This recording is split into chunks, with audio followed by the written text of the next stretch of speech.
Citroën's classy, glassy, improved second-generation Grand C4 Picasso aims to offer the most practical, the most versatile, and the most elegant solution to families shopping in the 7-seat compact MPV segment. It's a sector aimed at those who need either a big boot or the option to take more than 5 folk, but don't want the sheer size and expense of a large segment people carrier. If that's you, then you'll find that this now more efficient and sophisticated French contender takes care of the basics of space, safety and cost effectiveness with ease. But where this model really excels is in the other things: style, technology and a very emotive feel. By people carrying standards, it's a bit special.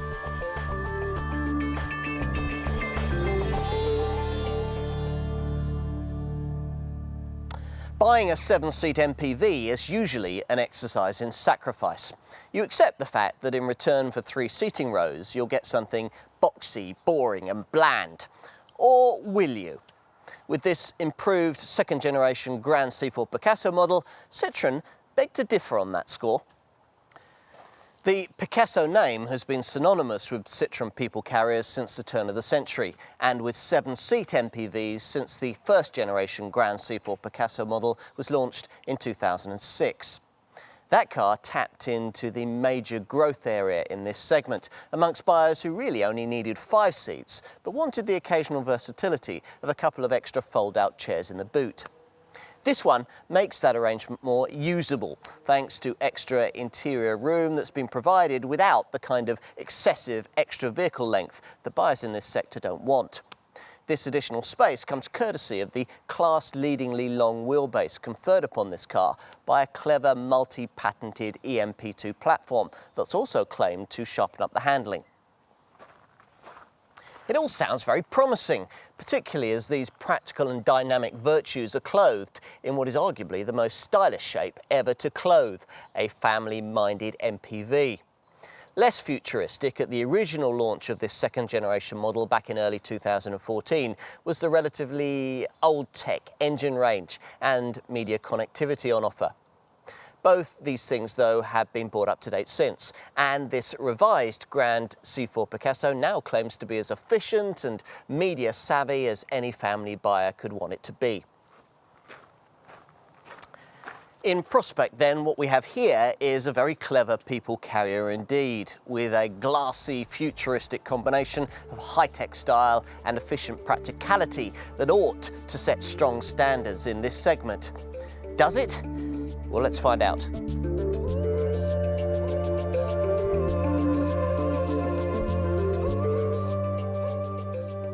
Climb aboard a Grand C4 Picasso, and before you even set off, it's clear that this is going to be a somewhat different experience. There are no conventional instrument dials and nothing directly in front of you, with key driving information instead displayed on a giant screen in the centre of the dash. The first thing that'll probably grab your attention, though, is this: a windscreen that stretches up and almost over your head, affording a panoramic view, not just of the road ahead, but also the sky above. The wishbone-shaped windscreen pillars have glazed centre sections to further boost visibility, and there's a low window line that not only makes manoeuvring easy, but should also give children a better view out, and potentially stop them feeling sick. So, it's different to sit in then, but will it be so to drive? Let's find out.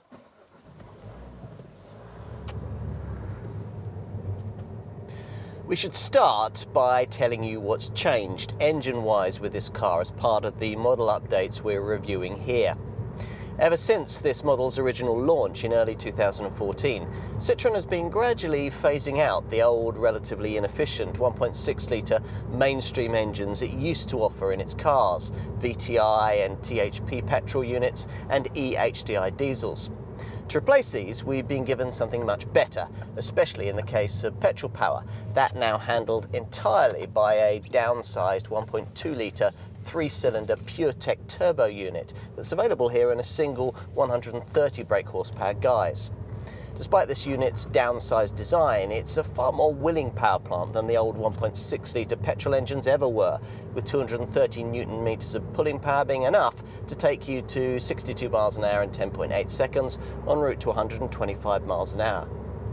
Most Grand C4 Picasso buyers, though, will continue to want a diesel. All this model's black pump-fueled options now use more efficient blue HDI technology.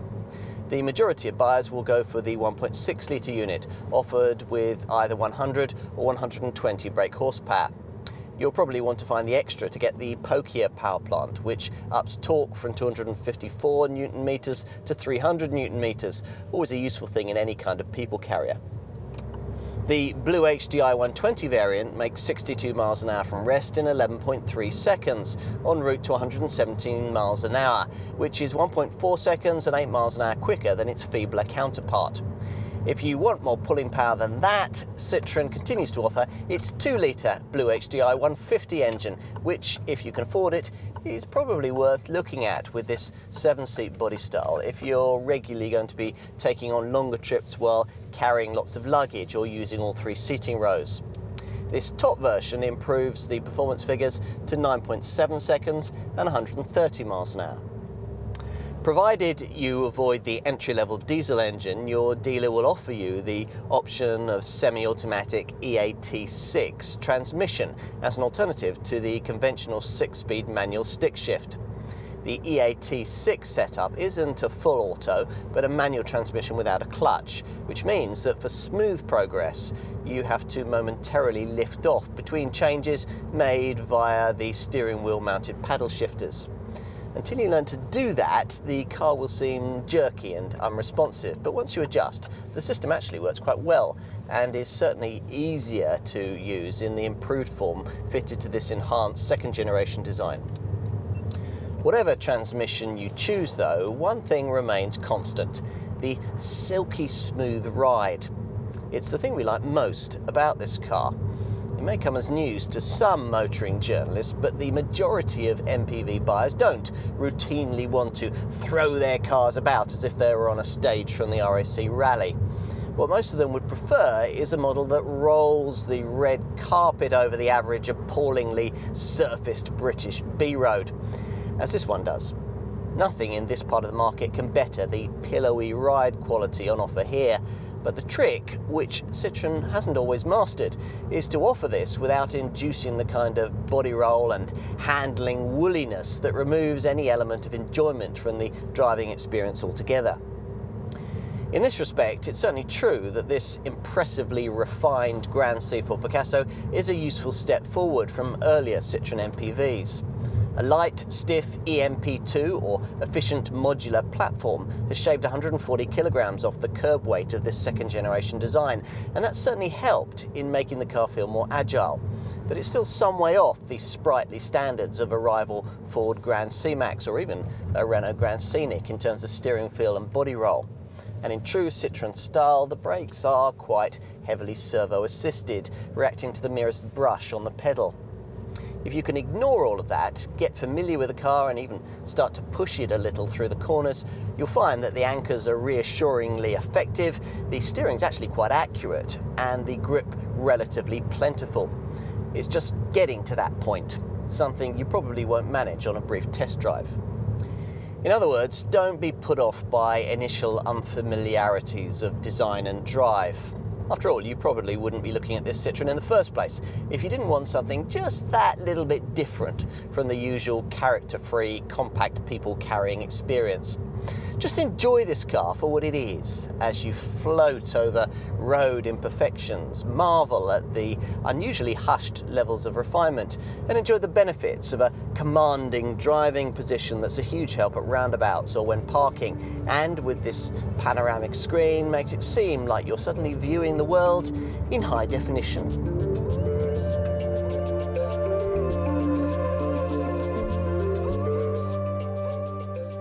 Citroën is a brand with a heritage in design flair. You don't always find it, though, in the segments you'd expect. Over the last few years, some of this maker's conventional volume models have been, well, pretty conventional. So you might assume that the company's mainstream 7-seat people carrier would be much the same. As you can see, it isn't. A huge proportion of this vehicle's budget was lavished on aesthetics inside and out, with the result being a futuristic take on family transport that instantly makes almost everything else in this sector look dull and derivative. We liked it back at this model's original launch in 2014, and we still think this Grand C4 Picasso to be an eye-catching thing. Obviously Citroën does too, for the French maker hasn't made many aesthetic changes as part of this facelift. There's a smaller, lower grille surrounding the number plate, and you get extra chrome trim around these high-set daytime running lights. Plush models like this one also get more chrome in a U-shaped strip around the lower fog lamps, plus smart aluminium-style side profile trimming along with integrated roof bars. Otherwise, things are much as before, with a distinctive three-tiered light signature and a windscreen that flows right up into the roofline. This seven-seater Grand C4 Picasso model does of course share plenty with its more compact five-seat C4 Picasso stablemate, though not quite as much as you might expect. Citroën claims, in fact, that only 4 main body parts are carried over between the two cars. As you'd expect, most of the design differences that set this lengthened Grand version apart are to be found at the back, where the wheels have been moved rearwards by 55mm and a lengthened roof, taller profile windows and longer rear doors make it easier to use the extra 2 boot-mounted fold-out seats. I also really like the signature profile flourish found in the way this contrasting roof rail flows from front to back before curling artfully around the rear window to highlight the spacious glassy look. Moving round to the back, the Grand C4 Picasso body shape gets unique rear tail lights that on a top variant like this one have distinctive 3D illumination. Unfortunately, as with the ordinary C4 Picasso, they're mounted actually on the clamshell-style tailgate, making it rather heavy to lift. That makes the powered tailgate option we have here quite desirable, a feature that's now operable with a wave of your foot beneath the bumper if you approach your Citroën laden down with bags. Now, with the hatch raised, unfortunately the electric operation is tediously slow, you'll be able to access a cargo area that can be one of the very biggest in the class, though not, it must be said, when all 7 seats are in use. That's a seating layout that'll leave you a relatively compact amount of stowage space to play with, just 165 litres. Still, that's more than competitors like Vauxhall's Zafira Tourer, Volkswagen's Touran, Ford's C-Max or Toyota's Verso can offer with the seats in this configuration. The restricted luggage space with all the seats in use won't regularly be an issue for most likely buyers, given that much of the time they'll be using this car with the third row chairs folded into the floor. Now, if you do that, you'll find that no other compact 7-seat MPV can match what is the widest cargo area in the segment, stretching 1.17 metres between the wheel arches. Upper spec models also have nice touches like this removable torch. With all 3 sliding middle row chairs pushed right back, there's 632 litres on offer. Push them all forward and that figure rises to 793 litres. To give you a bit of perspective, that's nearly double the amount of space you get in, say, a Kia Carens or a Toyota Verso with 5 seats in use. So no, not all compact 7-seat MPVs are the same. It'll really pay you to do your homework when it comes to practicality. Where this Citroën's spaciousness really is impressive, though, is when you're able to fold both second and third row seating and use all the luggage space it can offer, a full 2,181 litres. That's a figure you won't be able to better in a 7-seat MPV unless you get something based on a van or pay significantly more for a slightly bigger class of people carrier. All Grand C4 Picasso models also feature a fold-flat front passenger seat for longer items, allowing a load length of up to 2.5 metres, enough for something like a kayak. Again, I need to put this showing into perspective. In total capacity terms, we're talking nearly 20% more than is offered by a Vauxhall Zafira Tourer, around 30% more than you get in a Kia Carens, and over double what you get in a Toyota Verso. Time to move up front. Get yourself behind the wheel, and probably the first thing your Citroën salesperson will show you is this panoramic windscreen. Push up this visor and your normal upward 28-degree angle of vision is increased to a massive 108 degrees. It's a better view out, in fact, than you'd get roofed down in a convertible, where the windscreen rail is usually directly above your head. Practically, it means you don't have to crane your neck up when, for example, you're first in the queue at the traffic lights. Subjectively, it does wonders in increasing the light, airy feeling of the cabin, something further aided by these front quarter lights. If you really don't like this arrangement, then you can pull the sun visor back down again to the point where the top of the roof would normally be. And that's just the start of the contemporary cleverness. Designer Frederick Subaru describes the interior as being inspired by contemporary loft-style living. It's uncompromisingly modern, airy, and there are a few touches that are quite extravagantly designed, like the optional relax front passenger seat, this one, that lets the occupant raise, stretch and rest their legs.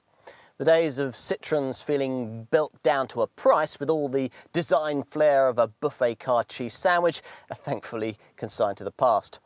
Compare this cabin to that of, say, an old Citroën Picasso and you'd never believe they came from the same manufacturer.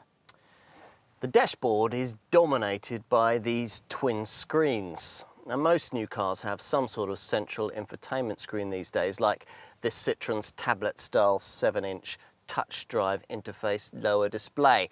But more unusual is this snazzily futuristic 12-inch panoramic HD panel up top, which replaces the normal set of conventional dialed instrument gauges. Unfortunately, this feature isn't standard on entry-level spec variants, but if you're buying this car, do try and stretch up to a trim level that has it, for this is one of the defining parts of this high-tech design. This top screen is primarily there to show a virtual speedometer, but it can also be configured to display all sorts of information, such as cruise control and speed limiter settings. Plus, there are various split screen options if, for example, you want to view navigation instructions at the same time as trip computer and speedo readouts. If you want to, you can change the screen's overall theme and upload a picture from a USB stick as a backdrop. As for the lower 7-inch touch drive interface screen, well, at least this is standard on every model. We still don't like the fact that you have to use it to operate the air conditioning and ventilation systems, but otherwise there's not much not to like about a setup that's certainly been improved as part of the mid-term revisions, though sometimes it's a bit slow to respond. It includes a mirror screen feature that allows you to duplicate your smartphone's display onto the monitor via either the Apple CarPlay or the MirrorLink Android systems. Plus, you can activate compatible apps like Parkopedia, Fuel, Weather Crave and Rock Scout. Most models also get an upgraded navigation system too, the Citroën Connect Nav setup. Cleverer in that the screen recognises a wider variety of contact points, so you can pinch and swipe as you would do on a smartphone, or use voice recognition if that's easier. The Connect Nav system can read your emails and text messages audibly to you, and there's also TomTom mapping data with real-time traffic information, local weather forecasts and information on car parks and petrol stations. Plus, you can do local point of interest searches via the internet. It's all very 21st century. There's more to the cabin than just those screens though. You'll need a bit of time to get used to the steering wheel, which, somewhat ironically, given the clean, open feel of the dash, is festooned with buttons. Still, it's nicely made and is surrounded by an interior fashioned from some really high quality materials. As for cabin storage, well, to be frank, that could be a bit better. The glove box is mostly taken up by the fuse box. There's nowhere to store your sunglasses. The twin cup holders in front of the gear stick are very small, and the lidded box at the base of the centre stack that houses the various connectivity points isn't as big as it looks. On the plus side, you get a deep box with a sliding lid behind the gear lever that can be removed completely on automatic models.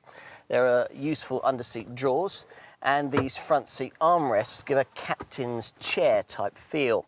We also really like this optional rear-facing conversation mirror, there to give an unimpeded view of which child has just stuffed its sticky sweet into your 12-volt socket.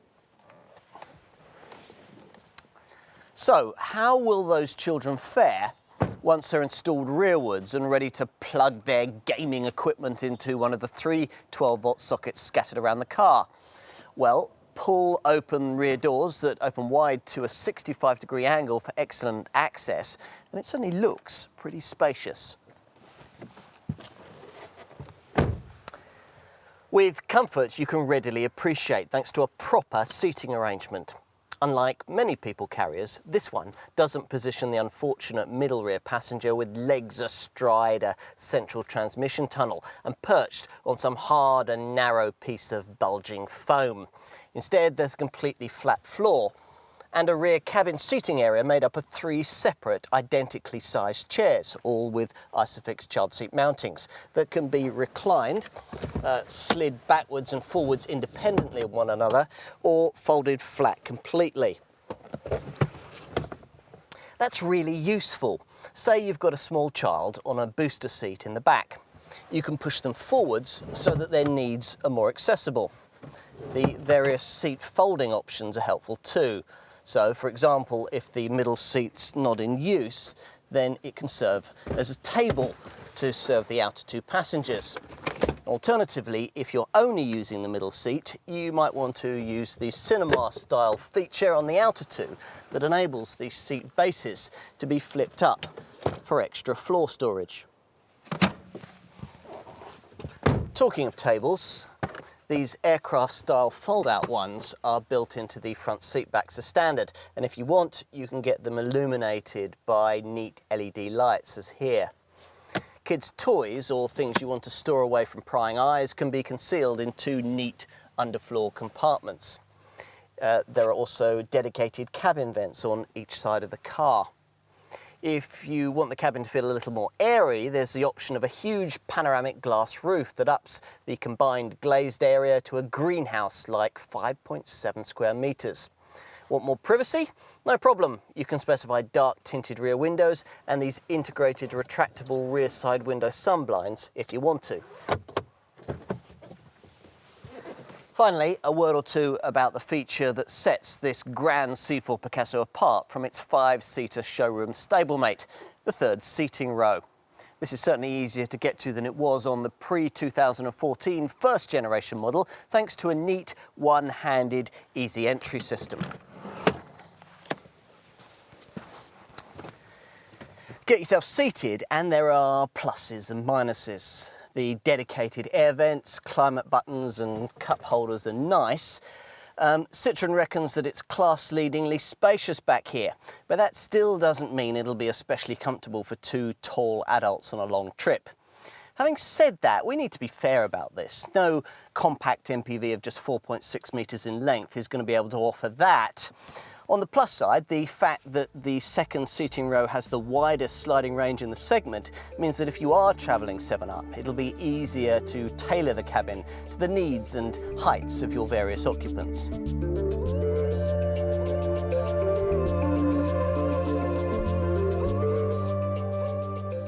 Citroën expects the majority of its C4 Picasso sales to be of this 7-seater Grand model rather than the standard 5-seat version, and you can see why. The premium for the extra seating row is only £1,700, an outlay that gets you a considerable amount of extra family flexibility. That leaves Grand C4 Picasso pricing pitched from around £22,000 to just under £30,000, with most sales likely to be in the £23,000 to £25,000 segment. That's the kind of money most buyers of compact 7-seat MPVs shell out in this country. Now, transmission will be a key consideration for likely buyers, and those who avoid the entry-level diesel variant will be offered the option of Citroën's efficient EAT6 auto unit at a premium of £1,350. Previously, at the very bottom of the range with this body style, buyers were stuck with a 1.6-litre VTI petrol power plant that was so old-tech and relatively thirsty that it was virtually mandatory to find the extra £1,000 necessary to move up to the base diesel. Thanks to the introduction of 1.2-litre 3-cylinder PureTech petrol technology, though, that's no longer the case. And for low-mileage buyers, the green pump-fueled unit could well now represent a better choice. Now, with this 7-seat body style, you only get this engine in 130 brake horsepower form. Most Grand C4 Picasso customers, though, will continue to want to find the extra for one of the blue HDI diesels. Prices start from around £22,500 and there's a premium of around £750 to go from the base blue HDI 100 unit to a mid-range blue HDI 120 variant that's more relaxed, courtesy of its extra torque and 6-speed gearbox. Now, both engines are 1.6 litres in capacity. There's a big price jump to make if you want to move up to the 2-litre blue HDI 150 variant, priced from around £26,000. So, having talked you through the range, let's talk you through the value proposition it offers, which is where it's important to know exactly what you want and compare like with like. First, a few simple observations. If you're going to be carrying 7 adults on a regular basis, this category of compact 7-seat MPV won't suit. You'll need a full-sized, large sector MPV from the next class up, something from the Ford Galaxy, Volkswagen Citroën segment, where new model prices sit mainly in the £25,000 to £30,000 bracket.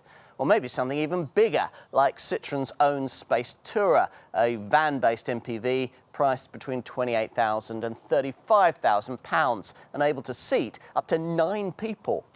That's the kind of money you'll also generally be paying for the smallest breed of 7-seat SUV, vehicles like Mitsubishi's Outlander, Hyundai's Santa Fe and Kia's Sorento, though the third row here will be much more cramped. With that established, I now also need to point out that some 7-seat compact MPVs are bigger than others. The ones that, unlike the Citroën, don't also come in a shorter 5-seat size tend to be slightly smaller and more restricted inside because they're trying to be all things to all people. Not too long for the 5-seater crowd, but just spacious enough to suit the 7-seat set. To explain what I mean, I'll use potentially comparable 7-seat compact MPVs like Kia's Carens, Toyota's Verso and Volkswagen's Touran as examples. The Carens and the Touran measure in at around 70mm shorter than the Citroën, while a Verso is fully 130mm shorter. Now, those differences might not sound too great, but they actually make a significant impact on the amount of space third-row occupants get. Take your family with you on the test drive, fold out all the seats and try before you buy, is my advice. Price-wise, the Verso and the Carens would save you around £1,500 to £2,000 over this C4, but you'd lose a lot of that saving during your time of ownership because both those MPVs cost more to run and depreciate faster. The Touran is better in all these respects, but costs more to buy, around £1,500 more than the Citroën if you're looking at a comparable diesel. Two better matches for this car, we think, lie in Renault's Grand Scenic and Vauxhall's Zafira Tourer, both models significantly updated in recent times. The Vauxhall would cost you a little less than this Citroën to buy, but costs quite a lot more to run. The Renault gets closer to this C4's exemplary running costs, in diesel form anyway, but costs a little more to buy. And both these two rivals have less space inside than this Grand Picasso, which is surprising in the Vauxhall's case, as that car is 54mm longer in length. What else is there in terms of alternatives in this segment? A van-based MPV like Ford's Tourneo Connect, Fiat's Doblo or Citroen's own Berlingo Multisplas? Well, that'd certainly be spacious and cheap, but if you're attracted by the avant-garde looks of this Grand C4 Picasso, you probably won't want anything as clunky and utilitarian as that. In terms of more realistic MPV rivals, well, in previous years we'd have cited Ford's S-Max as a possible competitor for this car. But in second-generation form, the S-Max's pricing has been raised substantially to the point where you'll be looking at having to pay around £3,000 more than Citroën is asking here. And in return, from your Ford dealership, getting yourself an MPV that doesn't really offer that much more space. Ford now promotes its Grand C-Max model as a closer match to this Citroën, and that people carrier is indeed priced comparably against this C4. Unfortunately, though, for Ford, it offers significantly less luggage space than you get from a Grand C4 Picasso. To give you just one pertinent stat, a Grand C-Max has 100 litres less space than this Citroën when all 3 rows of seats are in use. That's quite a difference. You can see then that however you cut it, this Citroën looks a strong prospect for the right kind of buyer. So if you are that person, what can you expect to find included within the standard equipment tally? Well, quite a lot actually. All models get distinctively practical Grand C4 Picasso touches like the clever panoramic windscreen and a fold-flat passenger seat, plus useful features like underfloor storage compartments, aircraft-style tray tables, under-seat drawers at the front and armrests for the front seats. Other equipment items fitted right across the range include smart alloy wheels of at least 16 inches in size, LED daytime running lights, auto headlamps and wipers, rear parking sensors, power folding mirrors, a neat rechargeable boot torch and a parametric and volumetric alarm. Inside there's dual zone air conditioning with a pollen filter, a stitched leather multifunction steering wheel, aux-in, USB and 12-volt sockets, plus cruise control with a speed limiter. Below the unusual central LCD instrument display, you also get a 7-inch touch drive centre dash infotainment touchscreen, your access point for Bluetooth phone compatibility and the 6-speaker DAB stereo system. Unfortunately, you've to stretch beyond base touch spec to get the features that we think really set this C4 Picasso apart in its market segment. Go for mid-range feel trim though, and you can have them. A standard at this level, as well as niceties like a navigation system, front fog lamps and front parking sensors, you get the 12-inch panoramic HD colour central instrument display that for us is really a key part of the interior's futuristic appeal. Plus there's the option of adding in a relax front passenger seat that gives you an electric footrest, a massage function and a beautifully soft enveloping headrest. Passengering in a Grand C4 Picasso fitted with the Relax package is like travelling first class in a 747.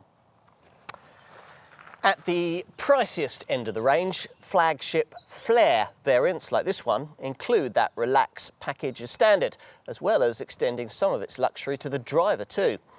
At this top level, your C4 Picasso will also come with these larger 18-inch alloy wheels, plus a huge panoramic glass roof, a reversing camera, a park assist system that steers you into spaces, rear privacy glass, 3D effect LED rear tail lamps, a keyless entry and start system, and a powered tailgate you can open with a wave of your foot if you're approaching the car laden down with bags. Plus, there are rear side window sunblinds, along with what is possibly our favourite touch, a rear seat conversation mirror that helps you keep a better eye on the kids in the back. On to extra cost options you could consider adding to your Grand C4 Picasso. Metallic paint is available of course, plus a lovely lustrous onyx black paint finish if you want something that'll really stand out.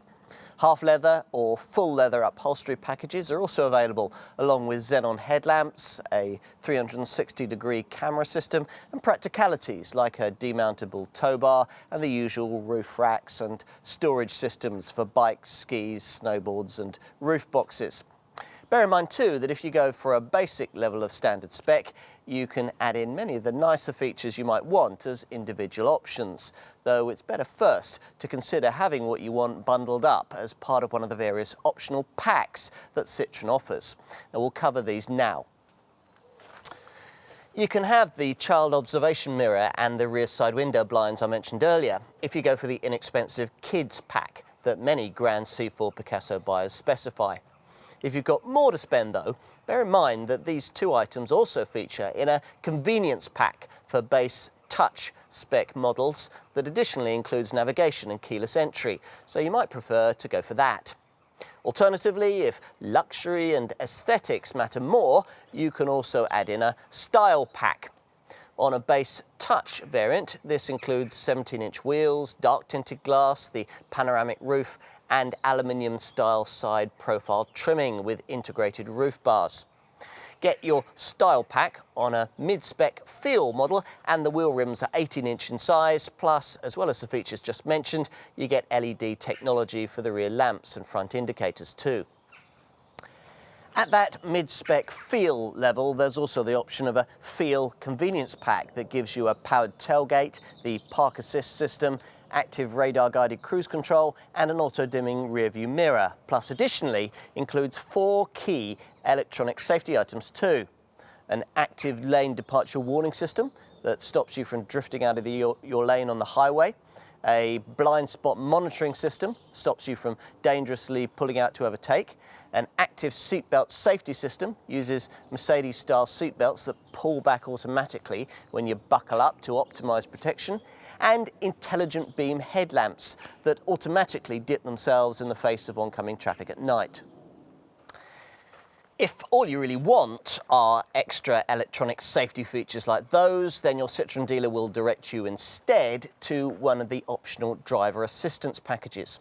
There are two, and both come with the lane departure, blind spot monitor and intelligent beam systems just mentioned, as well as also including an electrochrome rearview mirror, a driver attention alert feature that prompts you if you seem to be getting drowsy, and a speed limit recognition system that pictures road signs as you pass, then displays them on the dash. We'd be tempted, though, to upgrade to the pricier Driver Assistance Package 2, because it includes 3 further electronic safety features we'd really want. Active radar cruise control will automatically keep you a safe distance behind the car in front at highway speeds, speeding you up or slowing you down to suit traffic conditions. An emergency collision alert system alerts you if you're getting too close to the car in front. And an active safety brake setup scans the road ahead for potential accidents as you drive. If one is detected, you'll be warned. If you don't respond or aren't able to, the brakes will automatically be applied to decrease the severity of any resulting accident. Having tried most of this stuff, we'll tell you that the radar-guided active cruise control works well, but is fiddly to activate, setup requiring use of the steering wheel buttons, manipulation of the infotainment touchscreen, and attention on the top digital display. The active lane departure warning system, meanwhile, uses a vibrating mechanism that buzzes the seatbelt against you when your wheels stray over the lane delineating lines without you indicating. It's rather irritating, actually, but maybe that's just the point. We'll finish by covering off the standard safety features common to all Grand C4 Picasso models. As you'd expect, there are twin front, side and curtain airbags, plus Isofix child seat fastenings on all 3 rear seats in the middle. To try and keep these things from ever being necessary, there are the usual electronic assistance features, including traction and stability control, plus ABS brakes with brake assist for emergency stops. It all accounts for a 5-star Euro NCAP safety rating and an 89% score in the testing program's child occupant category.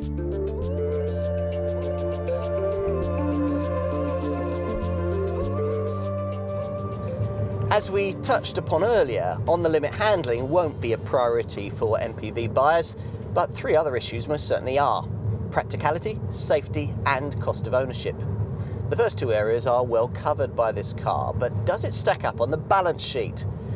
When this second-generation Grand C4 Picasso model was first launched back in 2014, Citroën went back to basics to try and ensure that it did, improving the aerodynamics, adding in stop-and-start engine technology, and most significantly, using a more modern EMP2 chassis that saved 140 kilograms of weight.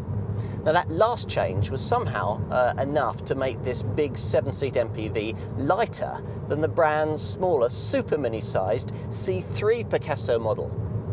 Having done all of this, it was rather a pity that from launch, this car was saddled with a rather old-tech range of 1.6-litre engines, the VTI petrol and EHDI diesel units that most customers chose, being a little off the pace in this segment when it came to efficiency. The VTI was particularly bad, struggling to crack 45 miles to the gallon on the combined cycle and putting out nearly 150 grams per kilometre of CO2. But forget all of that now, though, because the Grand C4 Picasso's mainstream power plants have transformed themselves when it comes to providing frugal running costs. Take the 1.2-litre 3-cylinder PureTech petrol model. This 130 brake horsepower variant delivers 56.5 miles to the gallon on the combined cycle and around 115 grams per kilometre of CO2, with no real downside if you order this model with the EAT6 auto transmission. That means your Grand C4 Picasso will qualify for road tax band C, which costs £30 a year.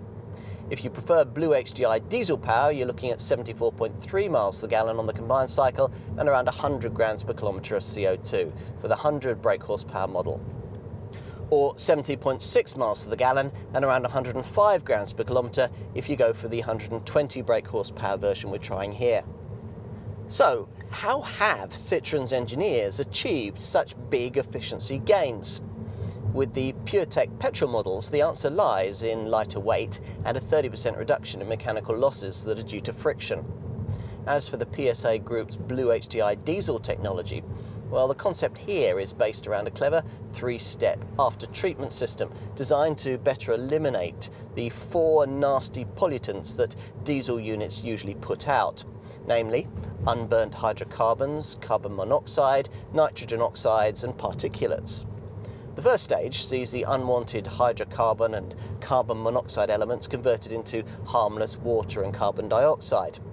In the second stage, that nasty nitrogen oxide also gets converted into water via a selective catalytic reduction process using a urea and water mixture called AdBlue. That's something that you'll have to get topped up every 12,500 miles. Finally, in the third step, a particulate emissions filter eliminates virtually all particulates at a stroke. The result of all this is industry-leading diesel technology that many manufacturers are struggling to copy. The only Blue HDI engine that was fitted to this second-generation C4 Picasso model at its original launch was the 2-litre 150 brake horsepower unit, an engine which of course continues on in this facelifted range. It manages 68.9 miles to the gallon on the combined cycle and 107 grams per kilometre of CO2, placing this derivative in road tax band B, which means an annual road tax bill of just £20. Those fuel and CO2 figures fall to 65.7 miles to the gallon and 112 grams per kilometre if you go for the EAT6 auto gearbox that many potential buyers will want. That's still pretty impressive though for a vehicle of this size. The figures just quoted assume the fitment of 17-inch wheels. Go for the 18-inch rims we're trying here and you'll inevitably affect your returns by a few percentage points. What else? Well, those weight-saving measures also reduce wear on other consumables, including tyres and brake pads, all of which adds to the other measures Citroën has put into place to try and reduce maintenance costs. At this Mark II model's original launch, suspension tweaks claimed to be able to increase tyre life by 20%, while redesigned brakes aimed to preserve the brake pads for 40% longer. Another thing that could help you keep garage costs in check is the affordable 3-year servicing plan that's available at point of purchase. Servicing intervals are every year or every 20,000 miles for the petrol models or the 2-litre diesel, or every year or every 16,000 miles for the 1.6-litre diesels. On to residual values. Spec your car properly and these should be quite strong. Buyers in the used market will favour manual diesel models fitted with the 12-inch panoramic HD colour central display. You can expect a Grand C4 Picasso model of this sort to be worth around 40% of what you originally paid for it at the end of a typical 3-year ownership term, which is significantly better than, say, Vauxhall's Zafira Tourer will manage, and very close to the kind of showing that you get from a more expensive rival like Volkswagen's Citroën. We'll finish by briefing you on insurance. The PureTech 130 model is rated at Group 18E. The Blue HDI 100 diesel is rated at Group 17E, while the Blue HDI 120 sits at Group 20E. The 2-litre Blue HDI 150 is rated at either Group 25E or 26E, depending on the trim level you select. Finally, there's the usual Citroën 3-year 60,000 mile warranty.